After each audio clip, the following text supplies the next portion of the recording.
So, dear Dhamma practitioners, this is our ongoing meditation session. And be comfortable yourself and relax your body. So, once we get connected with our other students, we are ready to start the session for today.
Okay, so dear Dhamma practitioners, be comfortable yourself and relax your body. And keep your back straight, neck, head straight in one line, and your right palm on your left. So gently close your eyes and bring your attention to this bell sound. And while you're focusing to the sound, mentally relax your body, relax your mind, and relax your breathing with your thoughts. So do nothing extra. Just follow the sound, please.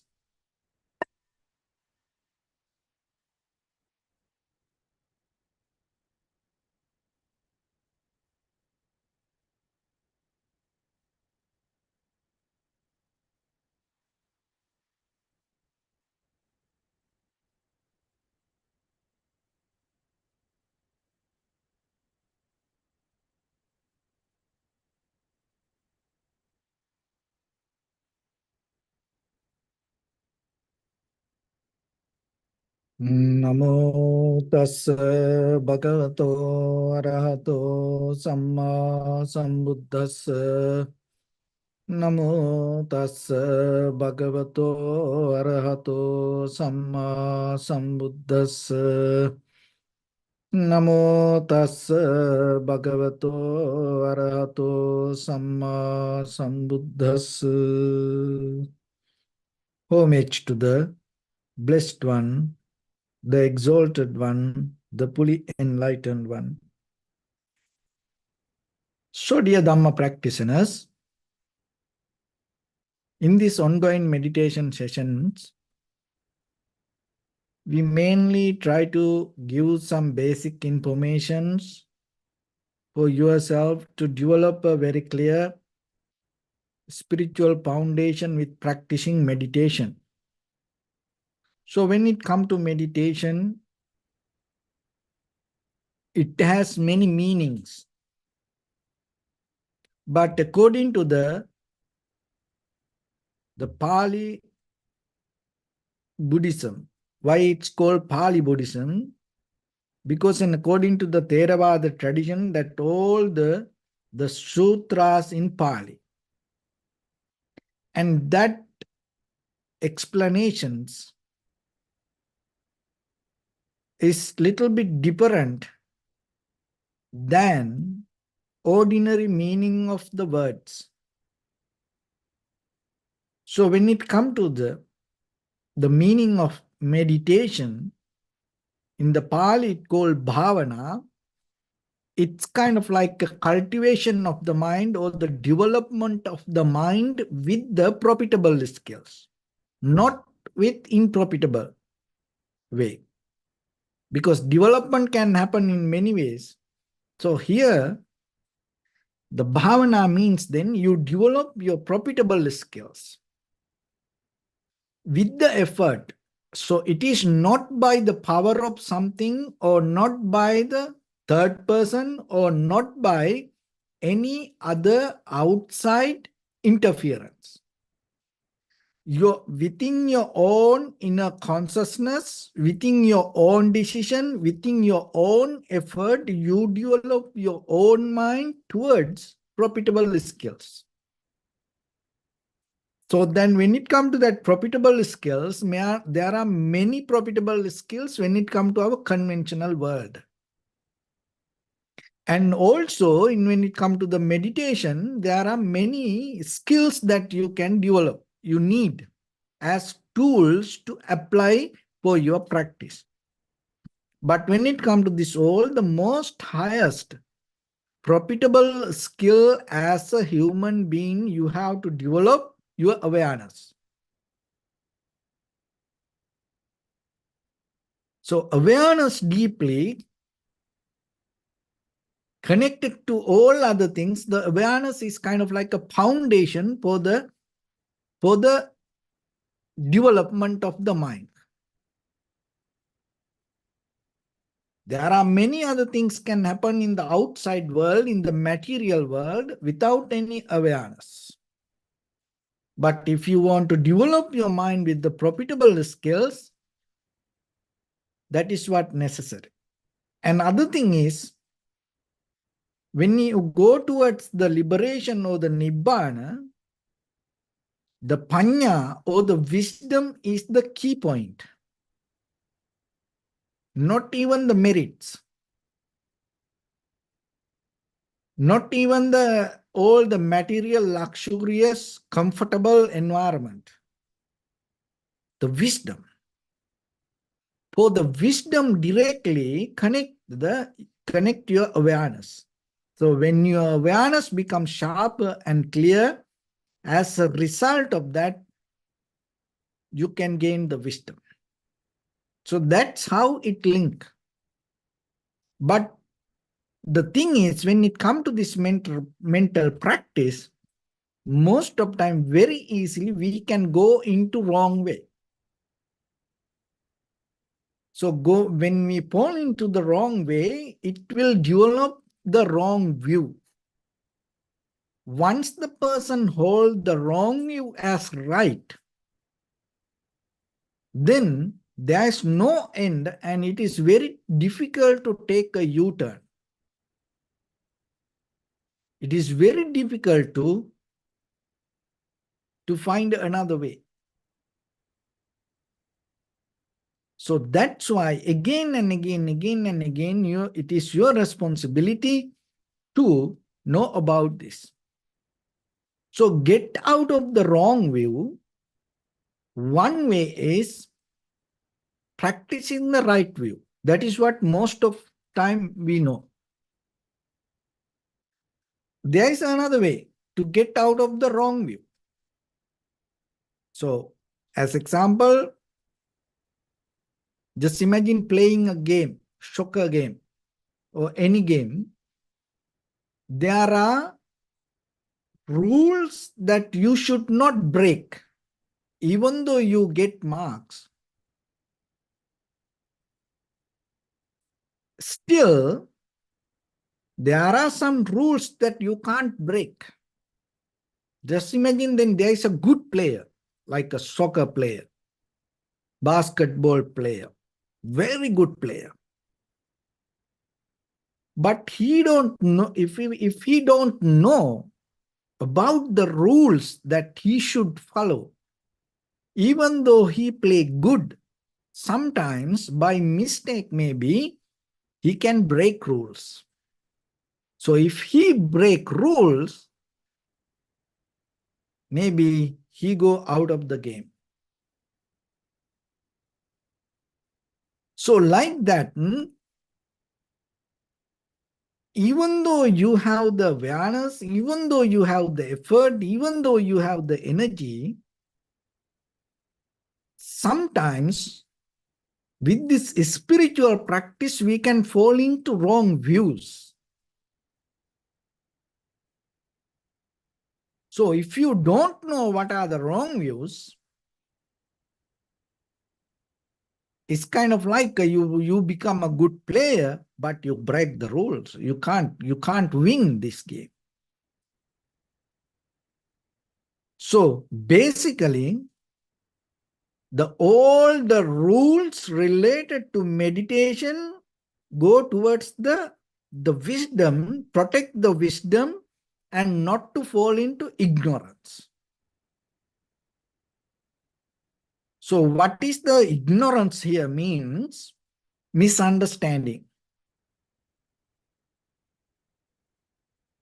Right things we take as wrong. Wrong things we take as right. Impermanent things we take as permanence. Unsatisfactory things we take as satisfaction. The biggest out of this all, the most biggest and strongest wrong view is taking the selflessness as self. So then when it comes to meditation, most of the time, people attain to the tranquility state, or maybe people attain to high mental powers, or maybe people gain some kind of psychic powers and deeply they feel kind of like detached from all the disturb, and they deeply tranquilize the body and mind. Maybe that take them to think this me, oh, I am the one who gaining this. Oh, I can do this. Oh, I achieved something.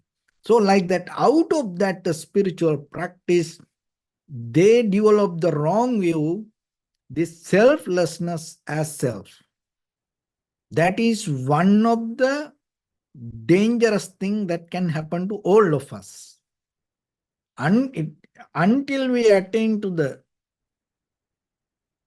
Nibbana, that challenge always going to be there.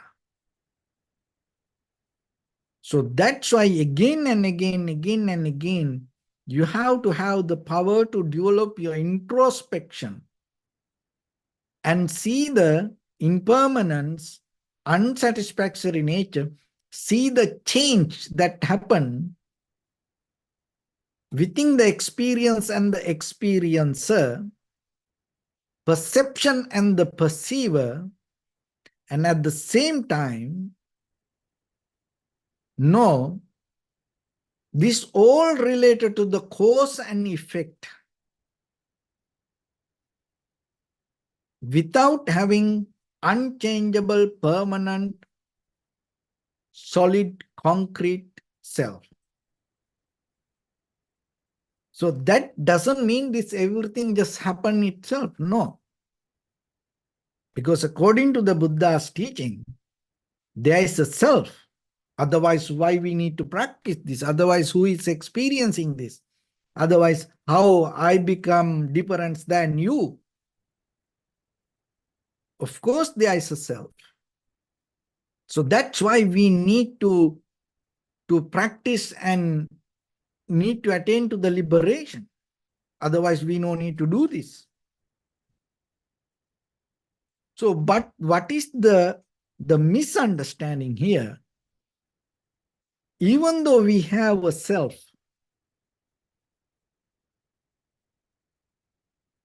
there's no solid, permanent, unchangeable self. That whatever the self we experience, it's changeable, not permanent. So then within your eye, ear, nose, tongue, body, mind, whatever you perceive, of course there is something. But it is not permanent. So whatever the outside object is not permanent, and whatever eye consciousness, ear consciousness, nose consciousness, tongue consciousness, body consciousness, not permanent. But there is experience happens. Problem is here, we take that experience as permanent. Be very clear. And develop the self. I am. It look like the same person experienced this all. But that whatever the mind or the consciousness change moment by moment, moment by moment. So the deeply this all related to each and everything from each and every angle related to cause and effect. So as you know, black and white. If you reduce the colors to the bottom, we get the black and white. That at the same time, if you look very carefully, if you know how the mechanism of the colors, there are certain colors. According to my memory, there are 3 colors. If you mix that 3 colors, you can get the white. And there are 3 colors. If you mix that 3 colors, you can get the black. Then just imagine, see. So even though we experience that, everything related to black and white, still inside that black, there are 3 colors. So you can get, because the black is not, even though we talk about the black holes and the total darkness, still that also come as a result of some kind of colors or the light. And even that the white is, even though it's a complete purity, it itself not, it is mixed with something. So like that, always you have to remember, there is nothing in this material world, physical world, in this mental world, there's nothing exists independently, separately. Of course, things exist. We can't tell there is no existence. No, things exist. That's why we know after we die, we're going to born. It may not going to happen 100%, or we can't say it's going to happen 100% or not, but still we know. So that's why we keep practice. That's why we're trying to get out of this samsara and attain to nibbana. If everything going to end out of after this life, then why we have to find the liberation or the nibbana? But it is not a kind of like an independent event. So this always things happen. That's another thing is good thing. That's why you can get out of this. You can change things, because once you understand the cause and effect, once you understand the mechanism, you can change the definition. That's why it says, once you know all the rules, you can play the game without breaking and win the game. And at the same time, like when it comes to language, and when it comes to law, music, dancing, playing, singing, this all the skills that we develop.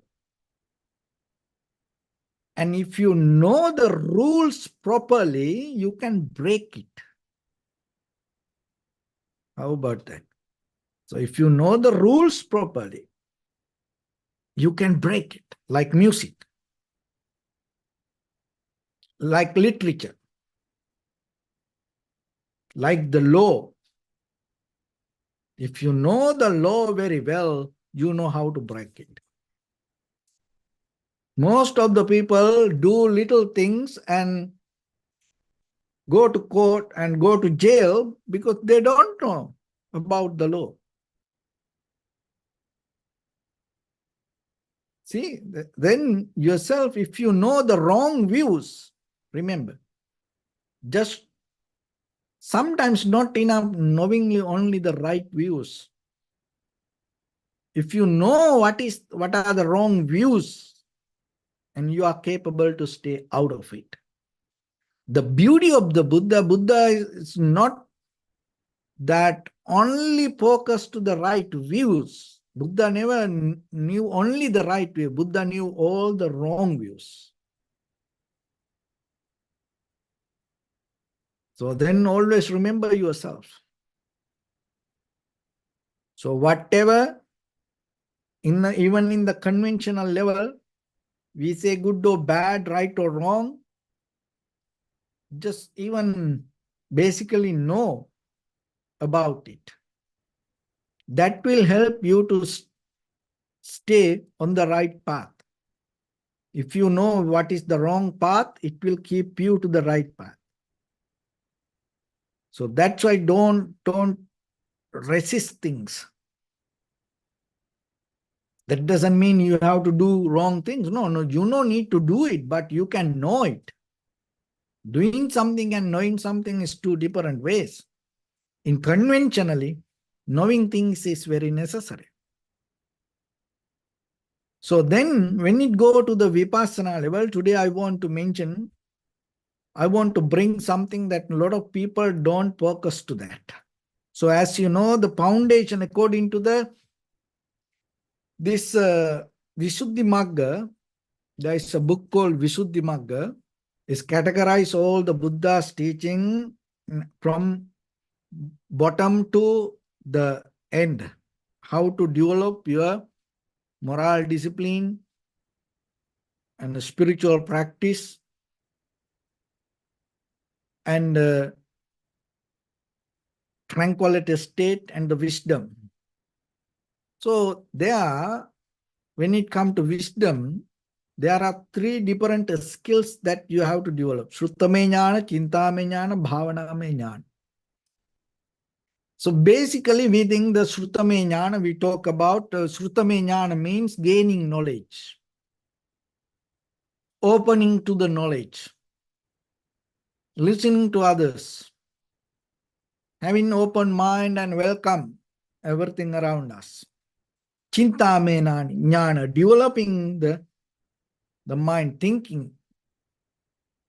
Bhavaname jnana, focusing and practicing, developing tranquility state and meditating and observe things, each and every angle, develop this critical analytical understanding or observation.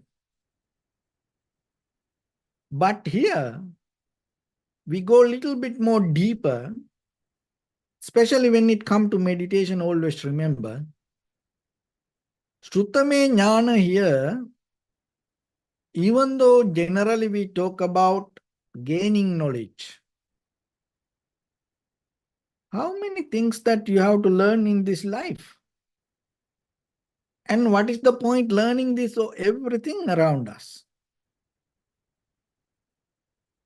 So then Sruttame jnana, you have to divert towards the Vipassana knowledge. So then Sruttame jnana here means always remember, learn about Vipassana meditation, tranquility meditation, Samatha Vipassana, learn about it, read about it, listen about it. So you put effort to know about it. Tranquility meditation and Vipassana. So even when it comes to the tranquility meditation, there are many other meditation. You withdraw from that. You learn specially this tranquility and Vipassana. So then when it comes to the Vipassana, even then most of people think kind of like without moving, you stay 1 hour every day, morning 1 hour, evening 1 hour, that is Vipassana. That is not Vipassana. That is a one meditation technique. So the Vipassana deeply means you recognize this Impermanence, unsatisfactory nature, selflessness within form, feeling, perception, volition, recognition. And without developing any format, you get out of all the patterns, structure, you get out of all the point of views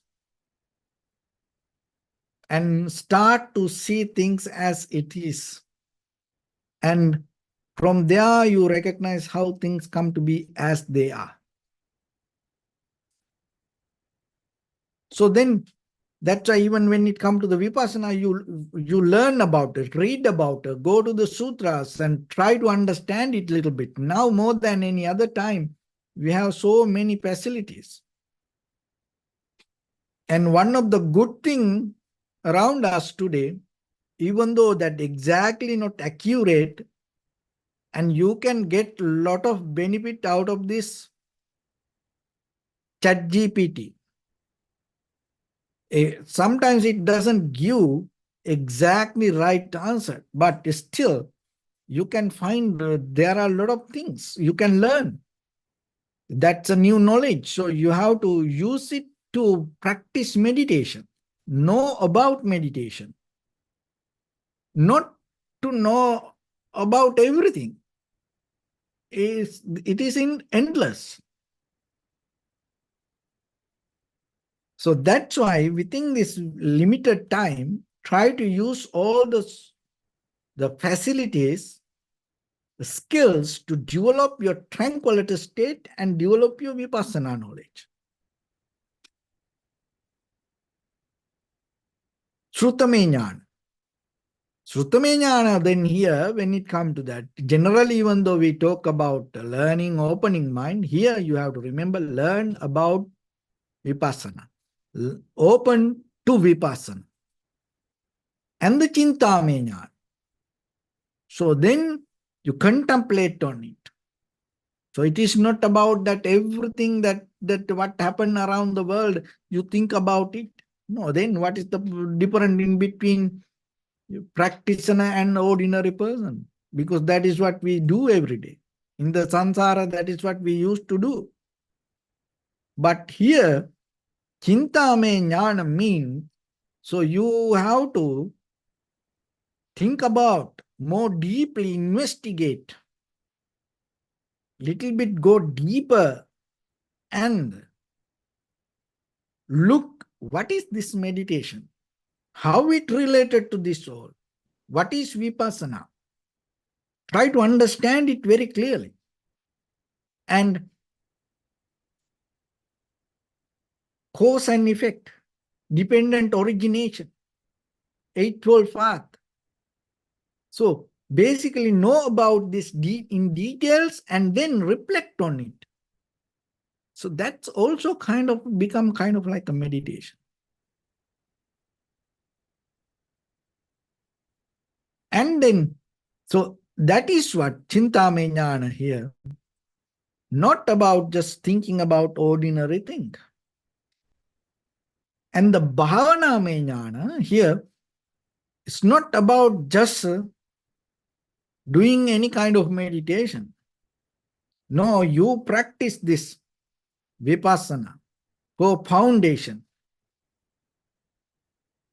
And there you develop the awareness and experience this. And deeply go into the depth of your form, feeling, perception, volition, recognition, these five aggregates, and understand impermanence, unsatisfactory nature, and selflessness. That is bhavana mina. And then about the world, and you recognize that all these material things, all this object, impermanent, unsatisfactory nature is there, and selfless. That selflessness nature is there. So both way, you recognize this.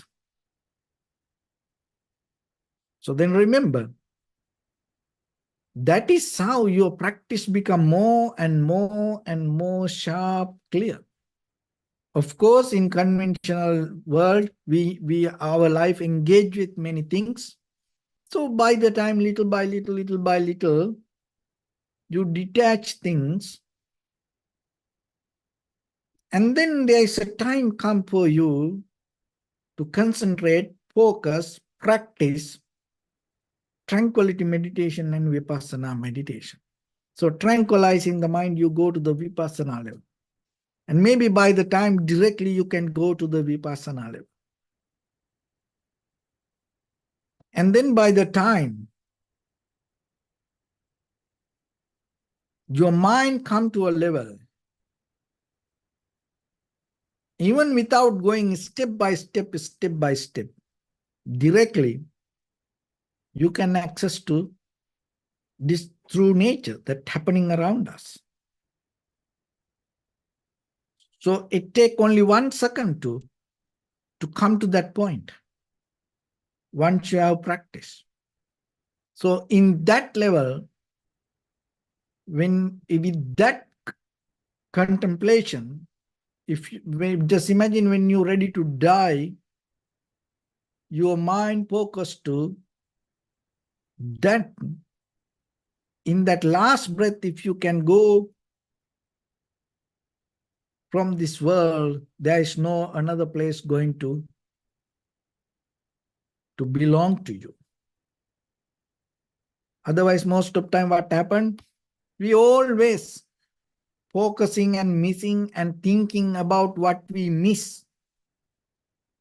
And when we get old, we start to bring all our historical memory, our history, and we talk about it and we live with it.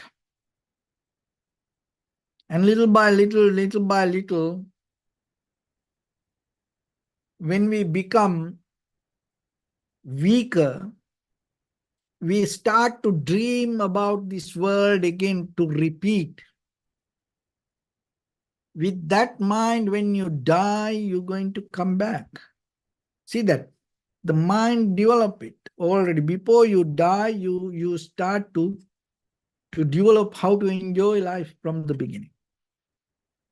But once you develop this Shrutame Jnana, Chintame Jnana, Bhavanama Jnana towards the Vipassana, without generating any kind of future things, you can contemplate on this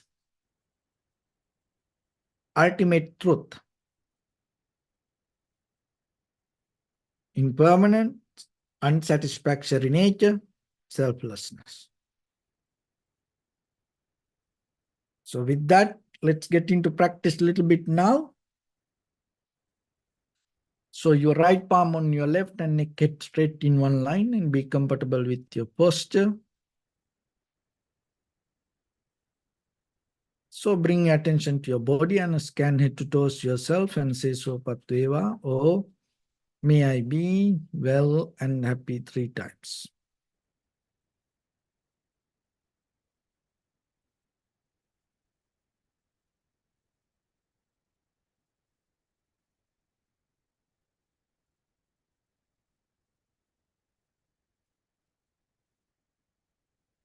Take a moment and think. We gathered here in this moment to practice this ancient meditation technique.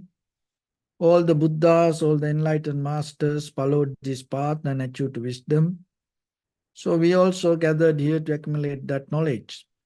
In this moment with this sitting, may my body become more comfortable. May my breath be more smooth. May no difficulties come to me. May all the success come to me. Also think for a moment, this is the last moment we're spending in this very lifetime. And detach your mind from all your past memories and as well as any kind of future thoughts. Just try to remain in the present moment, observing the sensation of your inhalation and exhalation. And deeply observe the change happens moment by moment. Do nothing extra. So in the beginning, deeply and gently breathe in, breathe out 3 times, please, and find the sensation.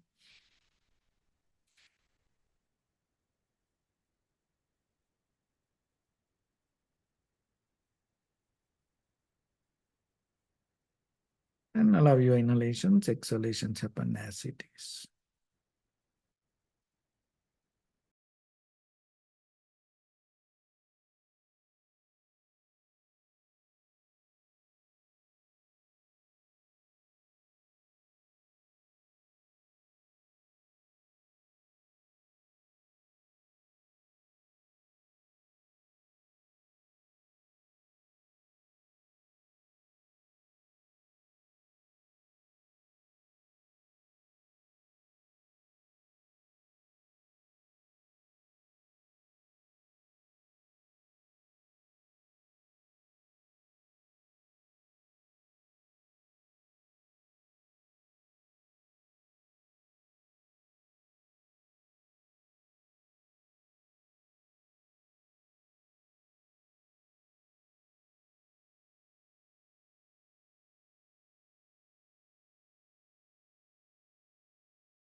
Bring your attention to your body, please.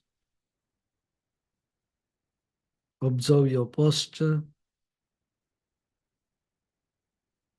We cultivate loving kindness and compassion in our heart and radiate it as a light through entire your compound, village, city, state, country, world, around this universe.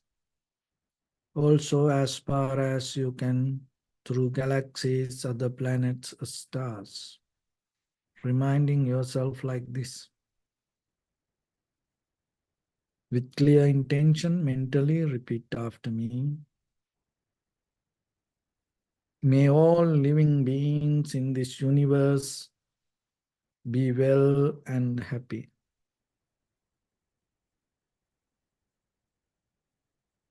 May everyone be happy and safe. And may their hearts be filled with joy. May all living beings live in security and in peace. Beings who are frail or strong, tall or short, big or small, visible or not visible, near or far away, already born or yet to be born. May all of them dwell in perfect tranquility.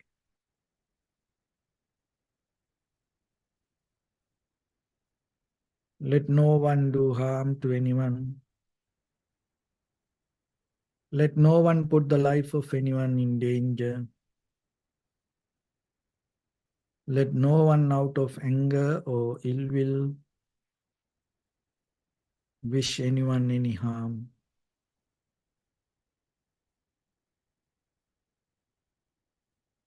Expand the loving kindness and compassion beginning from your heart.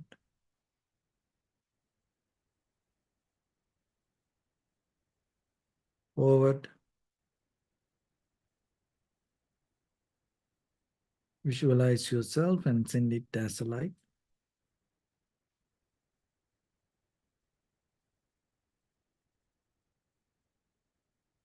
Your backside.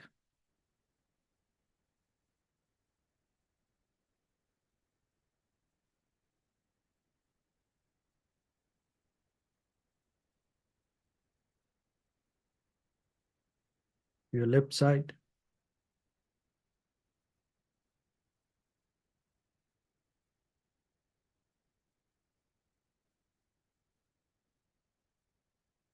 Your right side.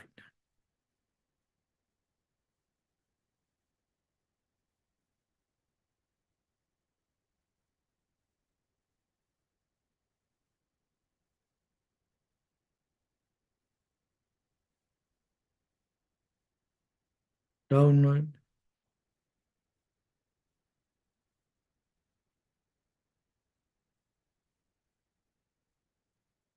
and upward.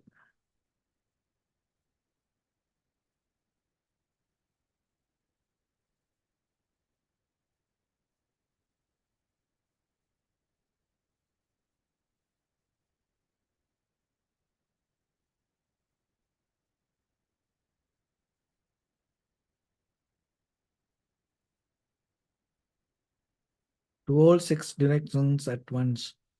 Like the moon, the sun, spread the light, spread the energy without any condition, without any limitation, without any resistance or without any judgment. Let your heart to shine with the loving kindness and compassion from the bottom of it, with the maximum effort to the highest. Wishing yourself, may all living beings in this universe be well and happy.